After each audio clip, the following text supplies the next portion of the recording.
तो भाई कुछ बच्चों की स्पेशल रिक्वेस्ट थी कि बिजनेस स्टडीज जैसा सब्जेक्ट जिसे हम आईएससी में कॉमर्स बोलते हैं बड़ा डिफिकल्ट है, तो समझ में चीज़ें कम आ रही हैं। तो आई थॉट कि चलिए एक लेक्चर इसका भी ले लिया जाए, तो जो किसी का डाउट है वो वगैरह वगैरह क्लियर हो जाएगा।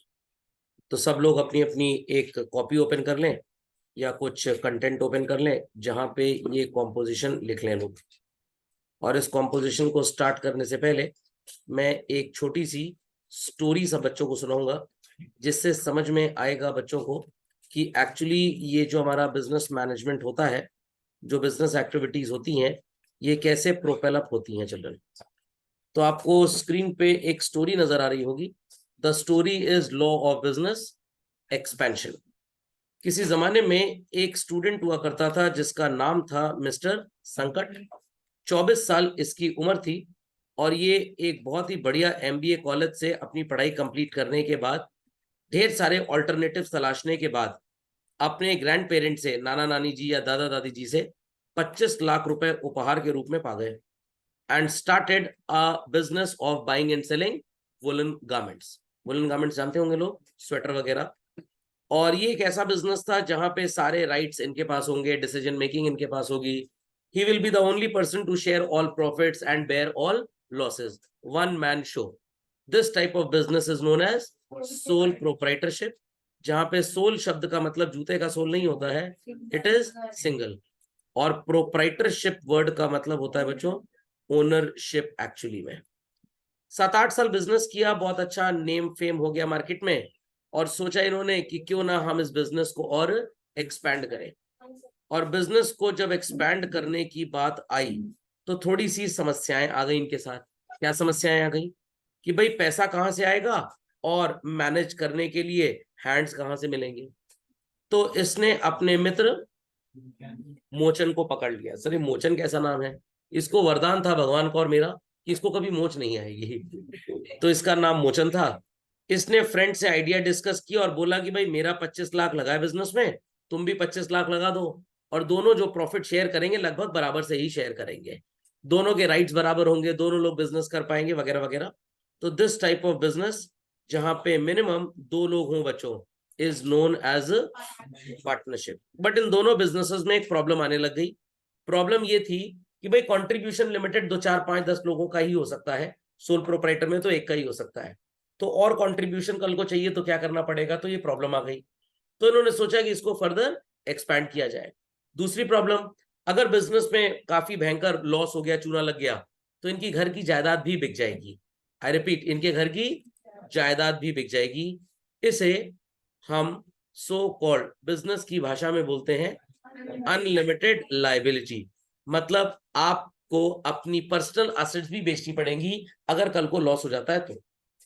अब इन्होंने सोचा कि भाई इस बिजनेस को और बड़ा किया जाए और पैसे की जरूरत थी, and now they want to stop buying and selling, rather start with manufacturing. But इसके लिए बहुत ज्यादा पैसा चाहिए। कितना पैसा चाहिए? मेरे एग्जाम्पल में 20 करोड़। क्वेश्चन राइजेस कि कहां से ये 20 करोड़ आएगा। अगर मैं आपको बोलूं बच्चों कि हिंदुस्तान में 10 करोड़ लोगों को ये अपना प्लान समझाएं और हर इंसान सिर्फ 2-2 रुपए दे दे, तो 20 करोड़ आ जाएगा कि नहीं? या सो कॉल्ड ये अपना बिजनेस प्लान सिर्फ 2 करोड़ लोगों को समझाएं और सब लोग इनको 10-10 रुपए दे दें, तो भी 20 करोड़ आ जाएगा। तो 2 करोड़ लोगों से 10 रुपए मांगना कोई बहुत बड़ी रॉकेट साइंस नहीं है। तो उन्होंने प्लान बनाया और ये प्लान लोगों के बीच में फ्लोट कर दिया कि भाई 2 करोड़ लोग हमें अगर 10-10 रुपए दे दें तो हमारा बिजनेस बहुत बढ़िया चल सकता है। करेंगे क्या? 40 लाख का लैंड एंड बिल्डिंग लेंगे, 3 करोड़ का प्लांट लगाएंगे, 9 करोड़ का रॉ मटेरियल, और बाकी खर्चे पानी के लिए लगभग 7 करोड़ 60 लाख रुपए ये रख लेंगे। 20 करोड़ रुपए इनका जो बिजनेस में आया वो इस तरह से एलोकेट हो गया, इन्वेस्ट हो गया। 1 साल के बाद ये 20 करोड़ रुपए का जो इन्वेस्टमेंट था children, it went up to 24 crore रुपए हो गया। तो प्रॉफिट कितने का हुआ? 4 करोड़। तो बच्चों ये 4 करोड़ रुपए का प्रॉफिट अगर 2 करोड़ लोगों में बांटा जाए तो हर इंसान जिसने 10-10 रुपए लगाए थे उसे कितना पैसा मिलेगा? 12 रुपए मिलेगा, 2-2 रुपए मिलेगा, 2 रुपए मिलेगा। अगले साल फिर 2 मिलेगा, फिर 2 मिलेगा, फिर 2 मिलेगा। एक तरह से देखा जाए तो 5 साल में पूरा इन्वेस्ट किया हुआ पैसा वापस आ जाएगा। उसके बाद तो भाई सोने का अंडा देने वाली मुर्गी बन जाएगी ये। बहुत बढ़िया। तो यहाँ पे ये जो 2 रुपए का प्रॉफिट हुआ 10 रुपए के इन्वेस्टमेंट में, in percentage children it lands up to how much? 20%। तो ये 10 रुपए के कंट्रीब्यूशन को हम बोलते हैं शेयर।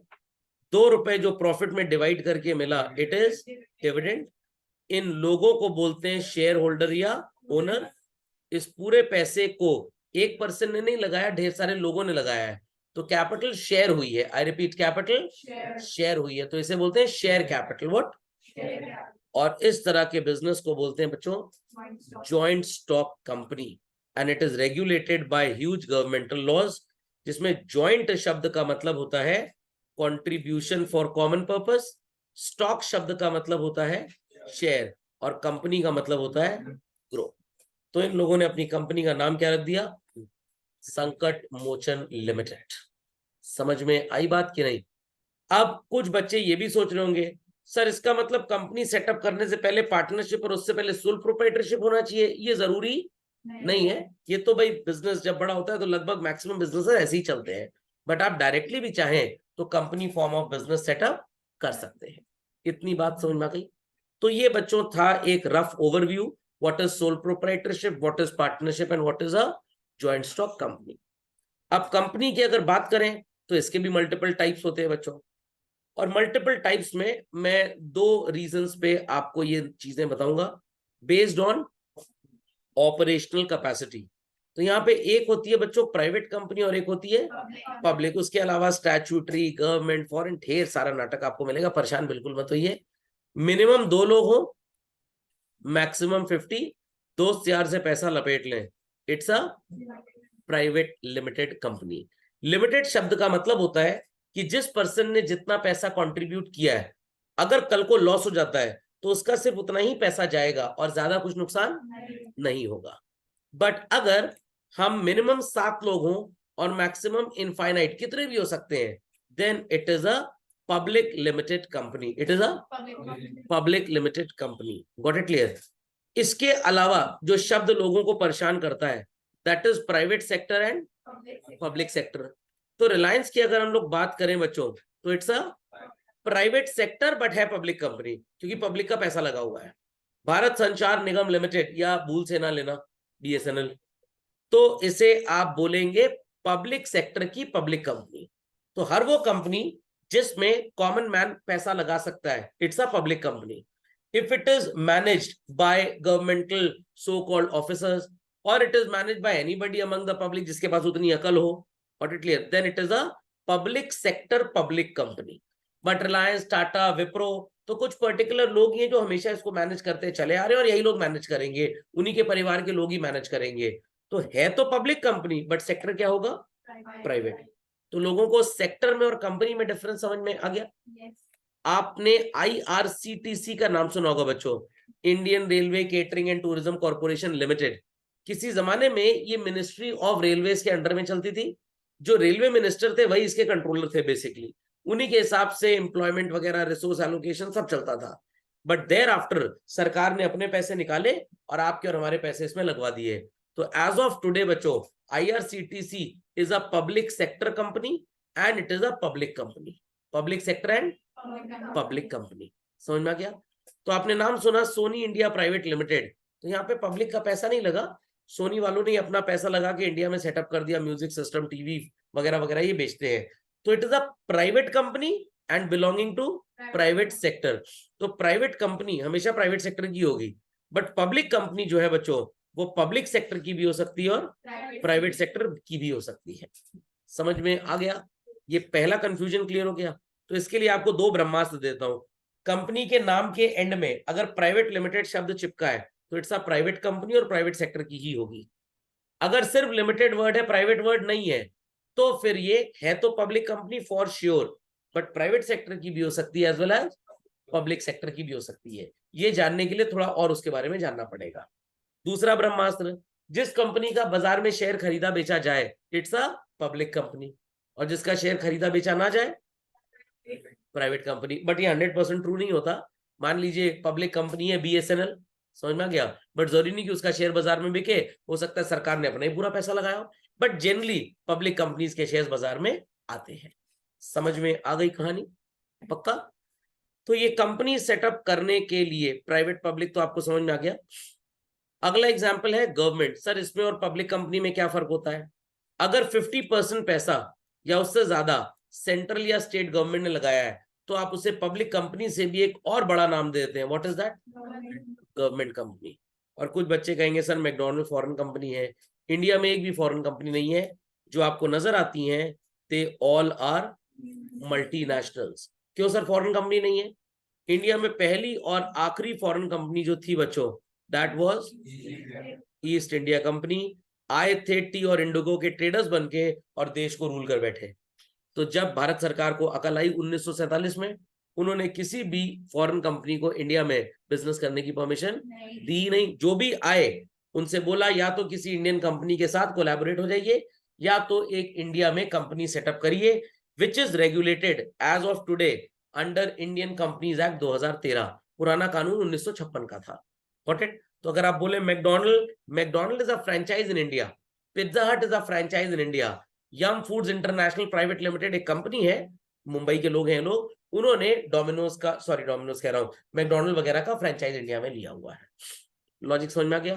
तो इफ यू से सर सोनी तो जापान की कंपनी है, बिल्कुल, बट इंडिया में जो सोनी है दैट्स एन इंडियन कंपनी, नाम ही है सोनी इंडिया प्राइवेट लिमिटेड। या मान लीजिए पैनासोनिक का नाम आपने सुना होगा, पैनासोनिक प्राइवेट लिमिटेड, ये इंडिया में काम कर रहे हैं बच्चों। तो है तो पैनासोनिक जापान की कंपनी, बट जब वो इंडिया में आए, इंडियन कंपनीज एक्ट के तहत रजिस्टर हो गए, तो now they are called as Indian company. समझ में आ गया? तो आप इन्हें मल्टीनेशनल बोले, that is more logical in comparison कि हम इन्हें फॉरेन कंपनी बोले। समझ में आ गया? क्योंकि जब आप इंडिया में रजिस्टर हो गए तो आपका फॉरेन स्टेटस पूरी तरह से खत्म हो गया। मल्टीनेशनल आपको इसलिए बोल सकते हैं बिकॉज आप मल्टीपल नेशंस में बिजनेस कर रहे हैं। समझ में आ गई बात? कैसे कंपनी सेटअप होती है? हम सबसे पहले आइडिया लेके आते हैं कि क्या बिजनेस करना है, फिर हम उसके रजिस्ट्रेशन का प्रोसेस फॉलो करते हैं, फिर पब्लिक से पैसा वसूलते हैं और फिर बिजनेस करना स्टार्ट करते हैं। इतनी बात समझ में आई? तो अगर आप लोगों से पैसा लें, उन्हें ओनर बनाएं और उन्हें बोलें कि भाई कोई गारंटी नहीं है कि हम आपको कुछ रिटर्न दें, दे भी सकते हैं और नहीं भी दे सकते, तो they are share holders. But जब लोगों को प्रॉमिस करें कि आपका पैसा एट मैक्स 20 साल के अंदर वापस आ जाएगा, जो प्रिंसिपल आपने दिया है वो तो वापस करेंगे करेंगे, चाहे हमें प्रॉफिट हो चाहे ना हो, इंटरेस्ट भी हम आपको देंगे चाहे हमें प्रॉफिट हो चाहे ना हो, इस तरह के इन्वेस्टमेंट को बोलते हैं डिबेंचर। What it clear? ये आपसे रिलेवेंट नहीं है, इसको आप छोड़ सकते हैं। और कुछ कागज सबमिट होते हैं बच्चों जब कंपनी का रजिस्ट्रेशन होता है। One is called as memorandum and other is called as article. सुना होगा शायद बच्चों ने। चलिए खैर, आगे चल के धीरे धीरे आपको सब बताएंगे, परेशान मत होइए। ठीक, चलिए। सो सबको स्क्रीन पे नजर आ रहा है फॉर्म्स ऑफ बिजनेस ऑर्गेनाइजेशन। अभी तक की स्टोरी में कोई क्वेरी है तो प्लीज आस्क। तो भाई सबसे पहले लोगों को ये कहानी क्लियर हो गई, what is a business enterprise basically. तो जहां पे सिर्फ प्राइवेट एंटरप्रेन्योर्स बिजनेस करें, it is called as private sector. Confuse मत होइएगा प्राइवेट कंपनी से। तो private sector is different, public sector is different, private company is different, public company is different. चारों अलग अलग चीजें हैं। Public sector and joint sector. Sir joint sector क्या होता है? ज्वाइंट सेक्टर वो सेक्टर होता है बच्चों जहां पे पब्लिक और प्राइवेट दोनों होती है। एक आपने न्यूज़पेपर में पढ़ा होगा, PPP model of the government, public private partnership. Chandrayaan उड़ा, भाई उड़ाने वाली मैनेज करने वाली एजेंसी इसरो है, बट सो कॉल्ड हाइड्रोजन कहां से खरीदा गया, उसके अंदर जो पार्ट्स लगाए गए वो कहां से आए?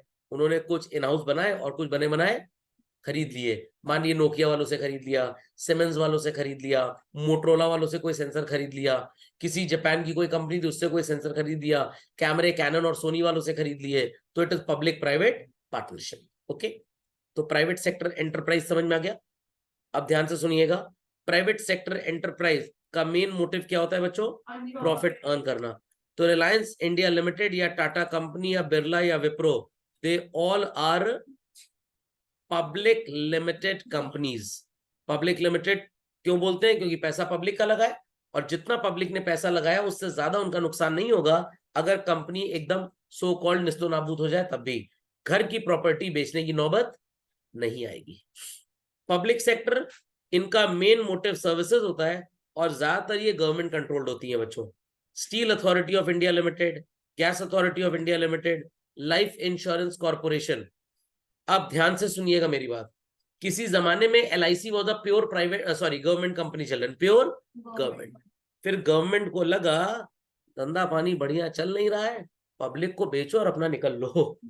बट स्टिल मेजॉरिटी कंट्रीब्यूशन आज भी यहाँ पे सेंट्रल गवर्नमेंट ऑफ इंडिया का ही है, बट 10-15% कंट्रीब्यूशन पब्लिक से लिया जा रहा है धीरे धीरे। अभी लास्ट इन्होंने लगभग 6% शायद कंट्रीब्यूशन पब्लिक से लिया था। तो आने वाले 5-10 साल में LIC में पैसा हमारे और आपके पापा मम्मी का लगा होगा, भारत सरकार से इसका कोई लेना देना नहीं होगा। कोई टॉप मोस्ट IIMs का या बढ़िया MBA कॉलेज का स्टूडेंट इसका CEO बन जाएगा, और जैसे हमारा ICICI प्रूडेंशियल है, HDFC लाइफ है, SBI इंश्योरेंस है, वैसे ही LIC बन जाएगा। Got it clear? Joint sector enterprise, जो दोनों लोग मिलकर चलाते हैं। समझ में आई बात? ये बच्चों इसमें बकवास लिखी है। मारुति उद्योग लिमिटेड, आपने इंदिरा गांधी जी का नाम सुना होगा, उनके बेटे थे संजय गांधी जी, बहुत वर्षों पहले उनकी मृत्यु हो गई। तो संजय गांधी जी का सपना था कि ये एक एवरेज या बिलो एवरेज इंडियन कार में चले। इस सपने को पूरा करने के लिए उन्होंने सुजुकी मोटर्स जापान से बात की कि भाई आप इंडिया आके एक कार की फैक्ट्री लगाइए। अब उस समय कोई भी प्राइवेट एंटरप्रेन्योर इंडिया में इतना रईस था नहीं, या थे भी तो इस तरह के बकवास प्रोजेक्ट में पैसा लगाना नहीं चाहते थे। ये बात है बच्चों 1980s की, शायद जब मेरा जन्म हुआ था। तो उस जमाने में ऐसी सोच आई, तो सेंट्रल गवर्नमेंट ने एक कंपनी खोली जिसका नाम रखा मारुति उद्योग लिमिटेड। क्या नाम रखा बच्चों? मारुति उद्योग लिमिटेड। नाम ही बड़ा गरीबों वाला लग रहा है। Got it clear? और 1983 82 के एंड में और 83 में मारुति की कार्स इंडिया में आनी स्टार्ट हुई। मारुति 800 गाड़ी का नाम आपने सुना होगा, ऑल्टो 800 से ही पहले आती थी। अब ये सड़क पे कम नजर आती है, क्यों? पोल्यूशन नॉर्म्स वगैरह सपोर्ट नहीं कर पा रही थी, तो गवर्नमेंट ने कहा भैया इसका प्रोडक्शन बंद करो। तो ये कंपनी खोली और सस्ते में गाड़ी देने लग गए। पहली गाड़ी जो आई थी इंडिया में बच्चों, लगभग 47,300 रुपए की थी वो। सर इतने में तो आधी एक्टिवा नहीं मिलती है। एक्टिवा भी लगभग 1,95,96,000 के आसपास है, तो इतनी सस्ती थी। तो कंपनी चली, लोगों को गाड़ियां अच्छी लगी। इंडियन से तो पहली बार AC कार देखी थी, नहीं तो उस जमाने में तो 2 ही गाड़ी इंडिया में बिकती थी, एक एम्बेसडर हिंदुस्तान मोटर्स की और एक प्रीमियर पद्मनी फिएट कंपनी की गाड़ी। Got it clear? और 2 गाड़ियों के कलर आते थे, व्हाइट और ब्लैक। इन्होंने रेड और इस तरह के कलर्स कंट्री में दिए।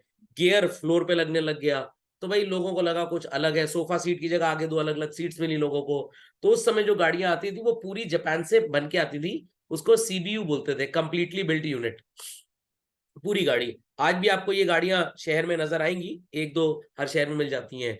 पहचानेंगे सर हम कैसे इसको, एंटीक गाड़ी को? इसकी डिक्की में सिर्फ पीछे से शीशा खुलता है, पूरी डिक्की नहीं खुलती थी। तो ऐसी अगर मारुति 800 नजर आए और आगे का जो बॉनेट होता था वो एकदम फ्लैट होता था, स्लांट नहीं होता था, एकदम फ्लैट नॉट स्लांट, और पुश बटन होता था, एकदम पुश करिए तो बॉनेट खुल जाता था। बॉनेट, और पूरी जापानीज गाड़ी थी वो। उसके बाद इंडिया में इसके पार्ट्स बनने स्टार्ट हुए और इंडिया में गाड़ी बननी स्टार्ट हुई। 1990s तक चिल्ड्रन, भारत सरकार को एहसास हो गया कि अब हमें बहुत ज्यादा इस बच्चे को सपोर्ट करने की जरूरत नहीं है, बच्चा बड़ा हो गया, अपने पैरों पे खड़ा हो गया है। इन्होंने मारुति उद्योग लिमिटेड को चिल्ड्रन कन्वर्ट किया मारुति सुजुकी इंडिया लिमिटेड में, और as of today it's a public limited company belonging to public sector. It is no more a joint sector children. Got it clear? तो बच्चों को गलत सलत बकवास क्यों पढ़ाई जाती है, मेरे को तो आज तक समझ में नहीं आया है। तो as of today Maruti is not a public sector joint sector company, it's a purely public sector company. इनके जो CEO हैं, किसी जमाने में जब गवर्नमेंट ऑफ इंडिया का मारुति वालों का सुजुकी में इन्वेस्टमेंट ज्यादा था, जब तक ये मारुति उद्योग था, Indians used to be the CEOs and managing directors. आजकल मारुति के जो CEOs और मैनेजिंग डायरेक्टर्स हैं चिल्ड्रन, ये सुजुकी जापान के ही टोकी मोटा शोटो वगैरह जो इनके नाम होते हैं, चाइनीज लोगों के, जापानीज लोगों के, ये वही है बेसिकली। आपको विश्वास ना हो तो आप गूगल करके देख लीजिएगा, who is the present CEO of Maruti. Got it clear? आपको कोई विदेशी आदमी ही नजर आएगा, बट जब तक यहाँ पे मारुति का कंट्रीब्यूशन ज्यादा था, ये जॉइंट सेक्टर थी, किसी इंडियन को ही इसका सीईओ वगैरह बनाया जाता था। समझ में आ गई बात? चलिए, तो सोल प्रोप्राइटर क्या है मैंने डिस्कस कर लिया, पार्टनरशिप क्या है डिस्कस कर लिया, कंपनी क्या है हमने डिस्कस कर लिया। कुछ नई चीजें यहाँ पे आपको नजर आ रही हैं जो मेरे अभी तक के डिस्कशन में नहीं था। That was joint Hindu family business, इसको जीएचएफ भी बोलते हैं, और इनकम टैक्स की भाषा में इससे मिलता जुलता एक होता है एचयूएफ। सर दोनों में फर्क होता है? हाँ फर्क होता है।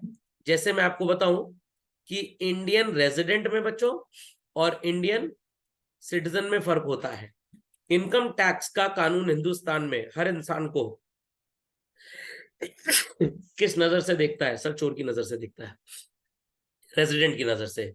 और भारत का संविधान कॉन्स्टिट्यूशन किस नजर से देखता है? सिटीजन। सर इसमें क्या फर्क होता है आने वाले टाइम में बताया जाएगा, परेशान बिल्कुल ना हो लोग। ठीक, तो चलिए एक एक करके स्टार्ट करते हैं। सोल प्रोप्राइटरशिप लगभग समझ में आ गया? तो डेफिनेशन वगैरह मेरे को बताने की जरूरत नहीं है, बिकॉज ये एक क्लैरिफिकेशन क्लास है, it is not a full teaching class. तो सबसे बड़ा फीचर सोल प्रोप्राइटरशिप का क्या है? There is only one person, easy to form easy to close. जब मन किया दुकान खोल लो, शटर उठा दो, जब मन किया बंद करके निकल लो। Got it clear? कहीं कहीं आपको लाइसेंस वगैरह लेने पड़ते हैं। अनलिमिटेड लायबिलिटी का मतलब अगर बिजनेस में लॉस हो गया बच्चों, तो आपकी पर्सनल प्रॉपर्टी भी बिक जाएगी, आप इसे रोक नहीं सकते। तो सर कोई तरीका जुगाड़ पानी? यस बिल्कुल जुगाड़ पानी है, कोई टेंशन की बात नहीं। सोल प्रोप्राइटर है मिस्टर मोहन, वाइफ के नाम पे, मोहिनी के नाम पे सारी प्रॉपर्टी खरीद लीजिए।